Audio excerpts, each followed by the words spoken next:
বইয়ের মলাট চ্যানেলে আপনাদের স্বাগত। বন্ধুরা, পড়ছিলাম মধ্যযুগে পৃথিবীর স্বর্গ নামক মুসলিমদের পুণ্যভূমি স্পেন বিজয়ের ঘটনা সংবলিত ইতিহাসভিত্তিক উপন্যাস দামেস্কের কারাগারে। উপন্যাসটি রচনা করেছেন উর্দুভাষী ঔপন্যাসিক এনায়েতুল্লাহ আলতামাস।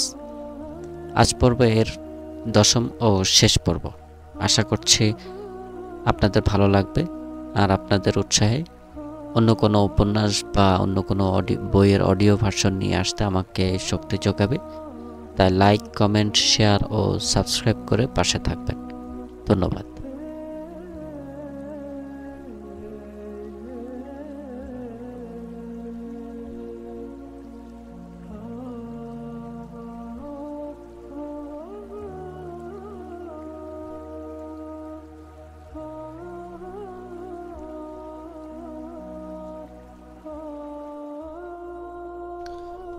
তোমাদের কবরের ওপর ফুল দেবে, অপরদিকে তোমরা একে অপরকে ছোট করার কোশিশ করছো।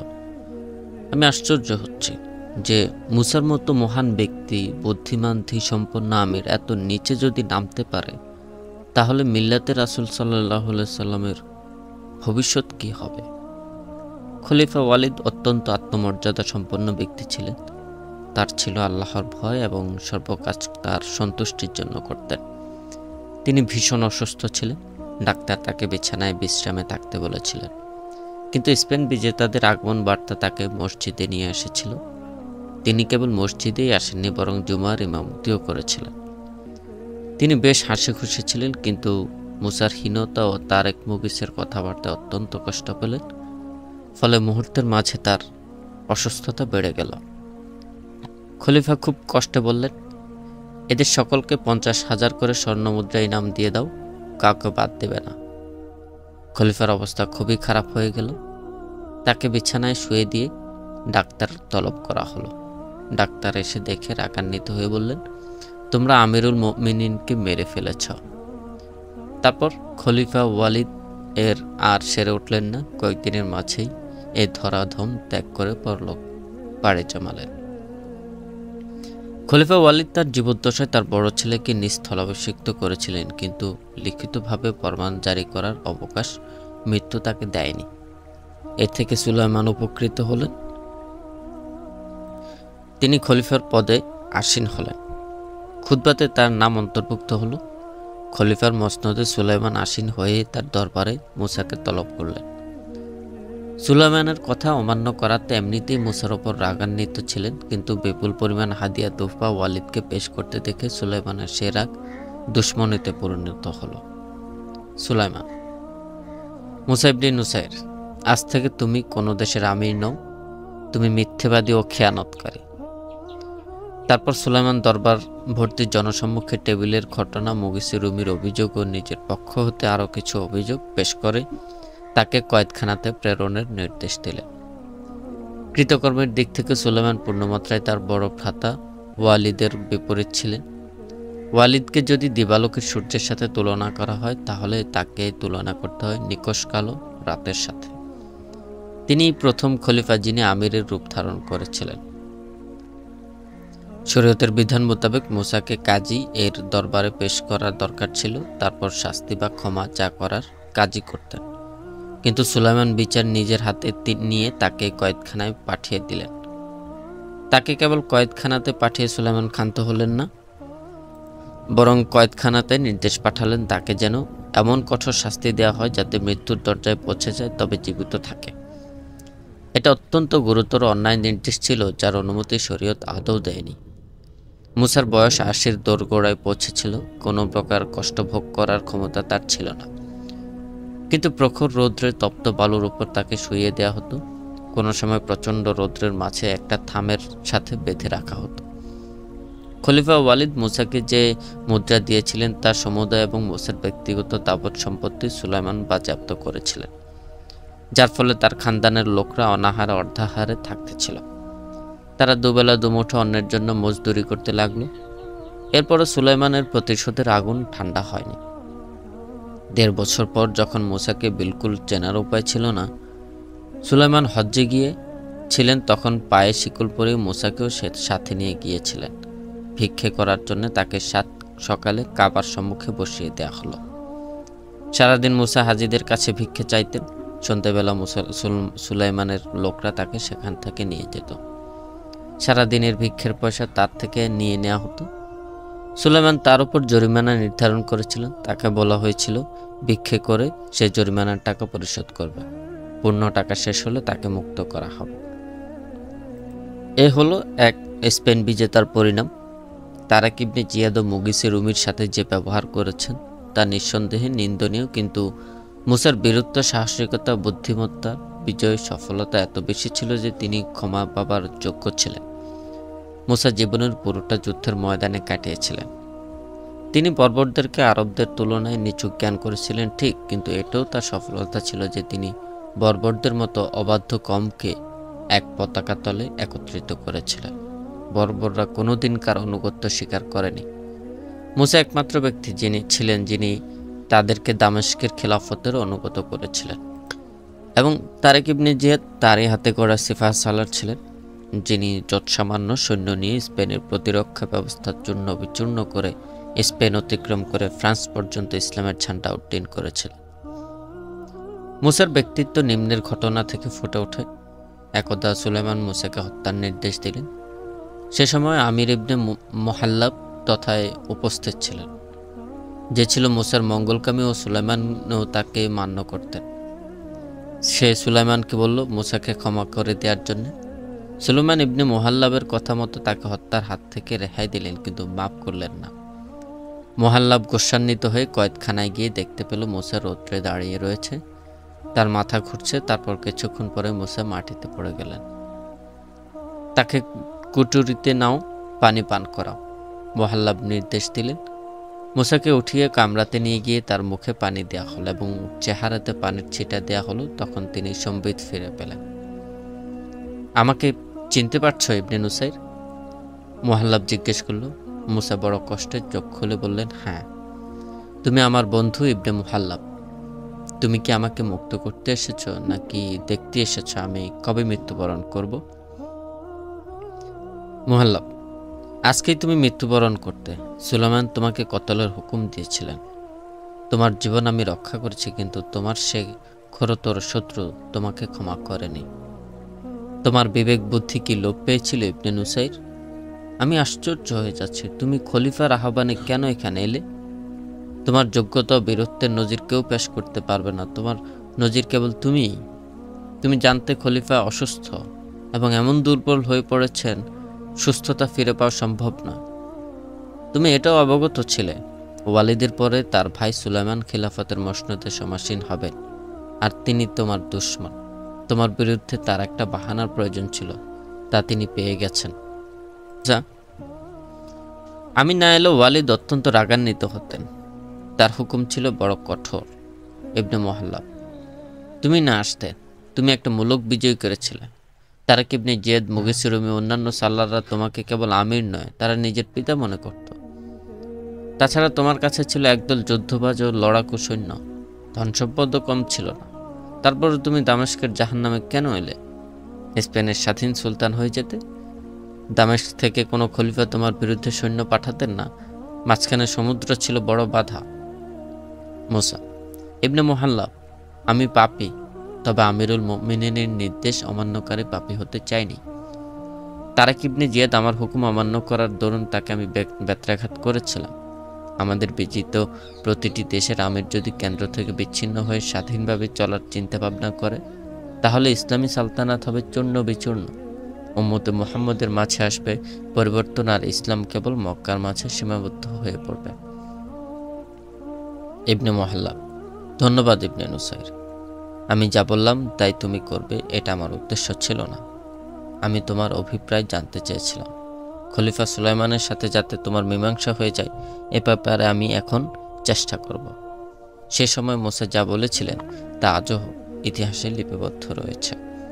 মুসা বললেন, ইবনে মুহাল্লাব, জলজ প্রাণীর দৃষ্টিশক্তি এত প্রখর হয় যে নদী ও সমুদ্রের তলদেশের ক্ষুদ্র থেকে ক্ষুদ্রতর জিনিস দেখতে পারে, কিন্তু তাকে ফাঁদে ফেলার জন্য যে জাল পাতা হয় তা সে দেখতে পায় না। আমি দূরদর্শী ছিলাম, কিন্তু সুলাইমানের ফাঁদে ফেসে গেছি।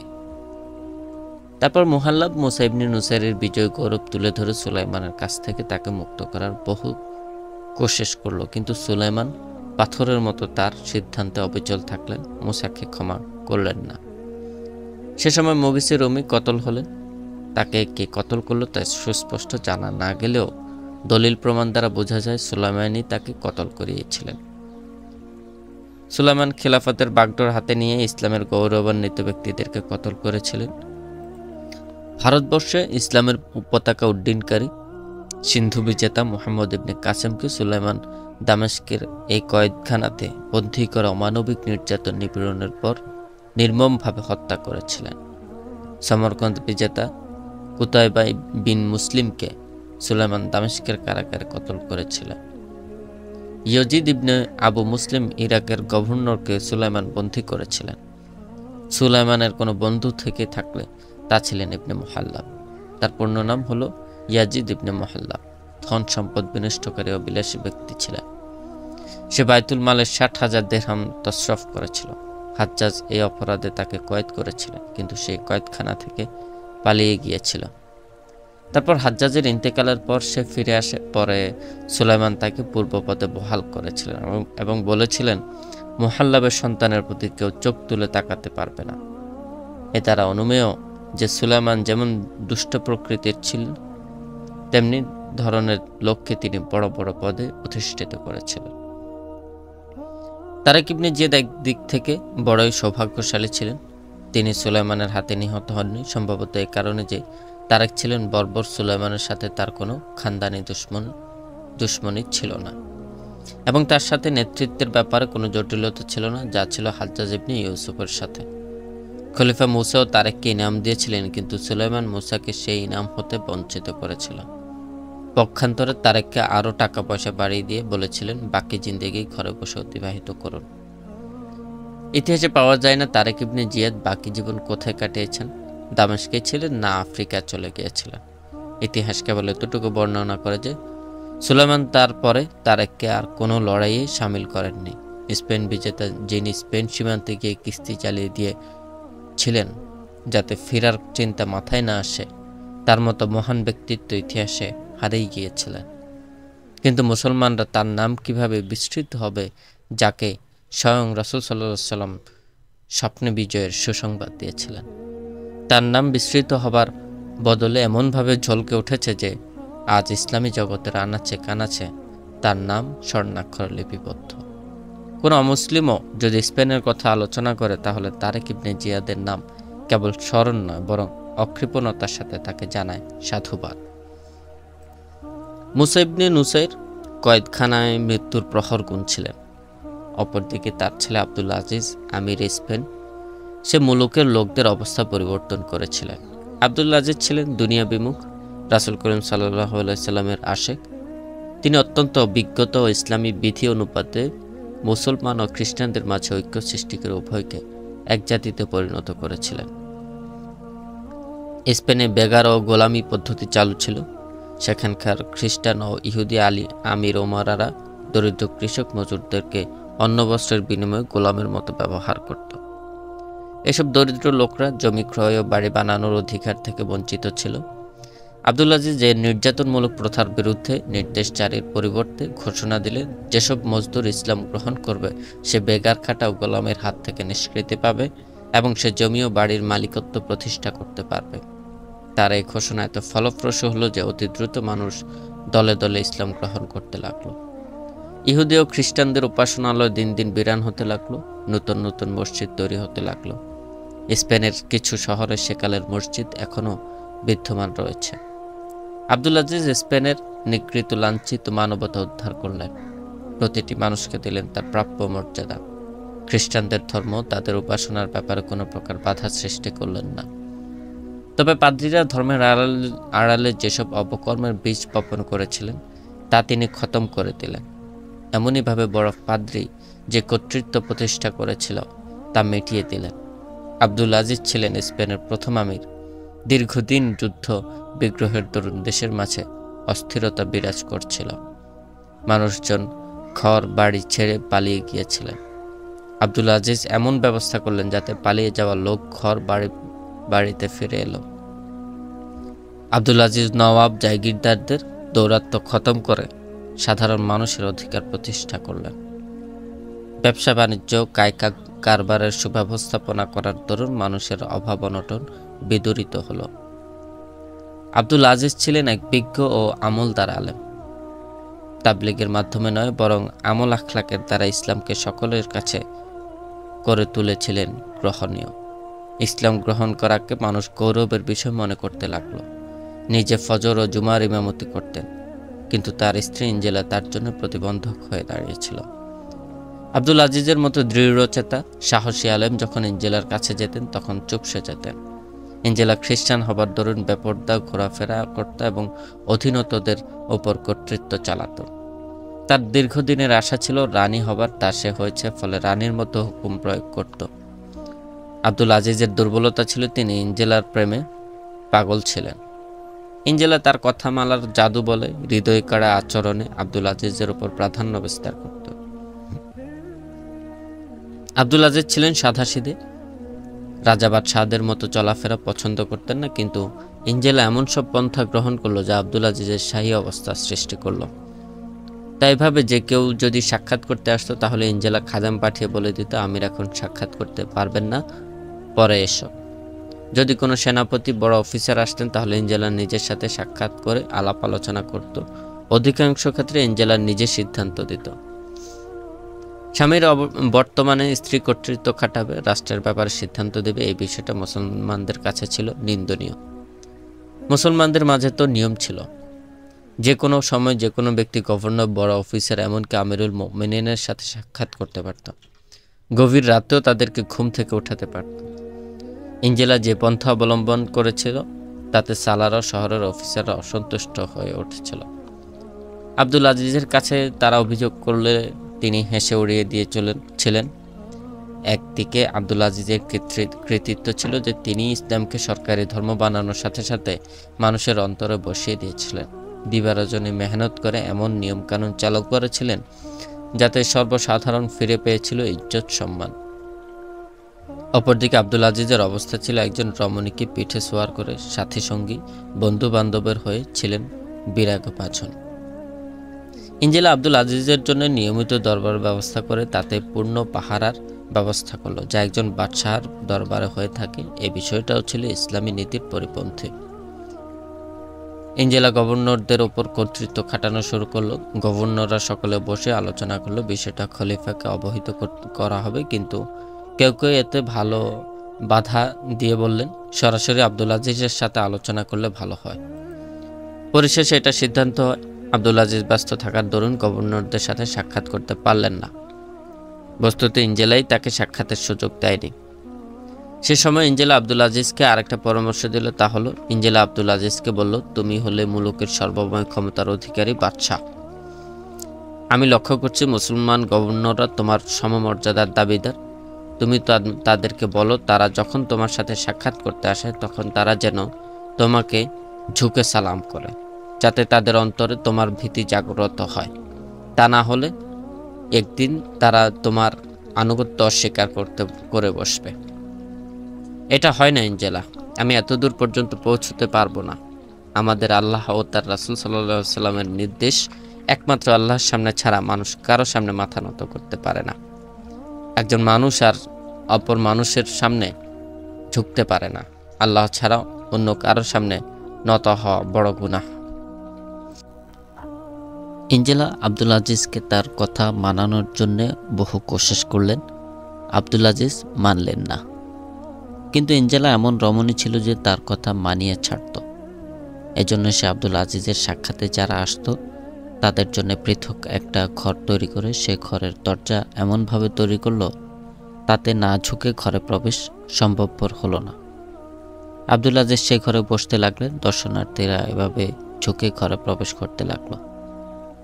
সালার বড় বড় অফিসার ও গভর্নররা যখন অবস্থা দেখলেন তখন তারা অনুধাবন করতে পারলেন এ দরজার উদ্দেশ্য কি। তাছাড়া দরবারের কর্মচারীরা বলে দিল আমিরের সম্মুখে ঝুঁকার জন্যে এঞ্জেলা এভাবে দরজা তৈরি করেছেন।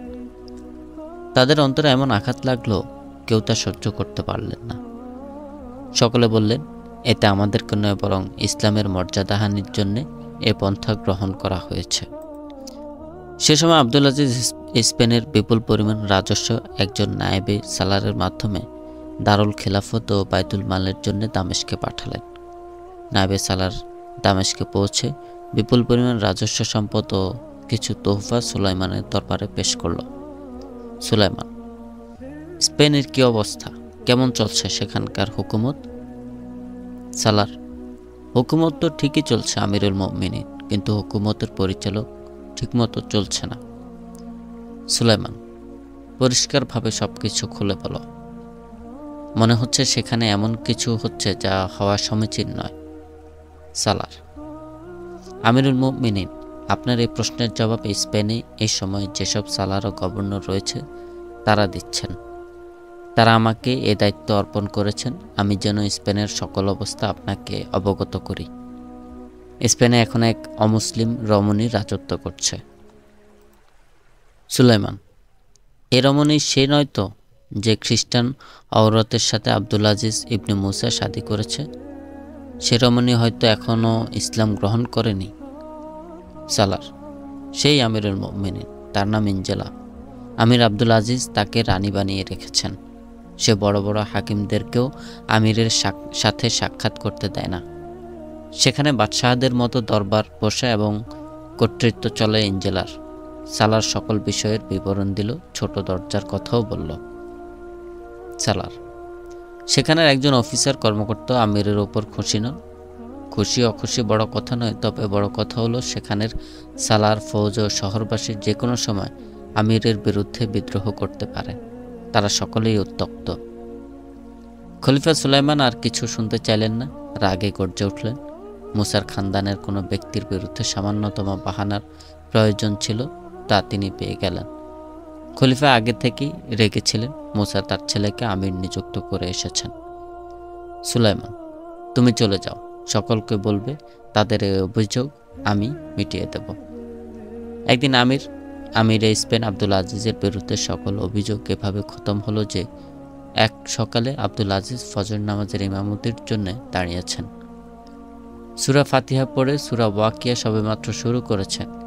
এরই মাঝে এক ব্যক্তি সামনের কাতার থেকে দ্রুত সামনে অগ্রসর হয়ে মুহূর্তের মাঝে তলোয়ার বের করে এক কোপে আব্দুল আজিজের শিরচ্ছেদ করল।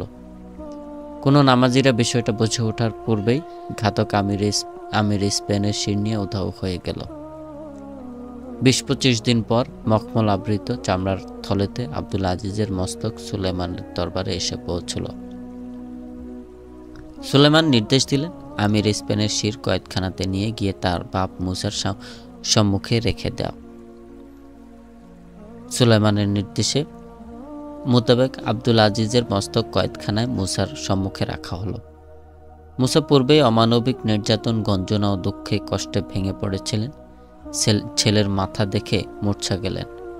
চেতনা ফিরে পেয়ে দেখলেন সেখানে মস্তক নেই। মুসা ছেলের মাথা দেখে বলেছিলেন, তারা এমন ব্যক্তিকে হত্যা করল যে ন্যায়পরায়ণতা ও ইনসাফের সাথে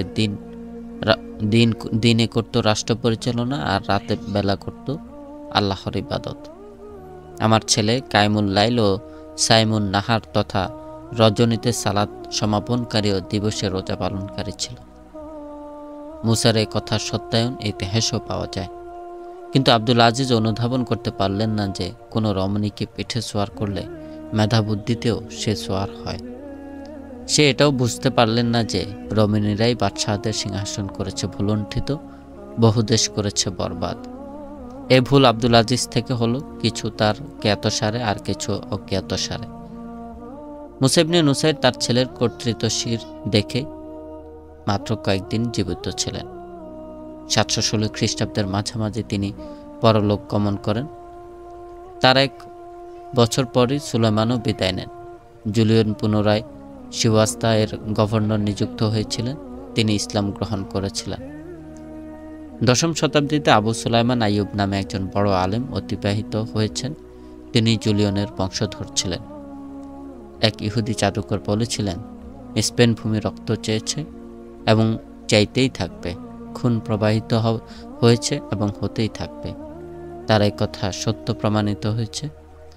মুসা তার ছেলে কতল হয়েছে মুগিসে রুমি। তারপর মুসলমানদের 800 বছরের স্পেনের ইতিহাসে রক্তই প্রবাহিত হয়েছে। একের পর এক আমির হয়েছে নিহত, সিংহাসন হয়েছে রক্তে রঞ্জিত। এভাবে খুন খারাপই পরস্পরের চলতে থাকে, যার পরিণামে একদিন স্পেন ইসলামী জগৎ হতে বেরিয়ে চিরতরে হাতছাড়া হয় মুসলমানদের। বন্ধুরা, আজকের মতো এখানেই বিদায়। আবার আসবো নতুন কোনো বই নিয়ে। তার জন্য প্রয়োজন আপনাদের সমর্থন, তাই অনুরোধ থাকবে লাইক, কমেন্ট, শেয়ার ও সাবস্ক্রাইব করে পাশে থাকবেন। আর হ্যাঁ, অবশ্যই আপনাদের পছন্দের কোনো বই যা শুনতে চান তা জানাবেন। চেষ্টা করব আপনার পছন্দের বইটি পড়ে শোনাতে। ধন্যবাদ, ভালো থাকবেন।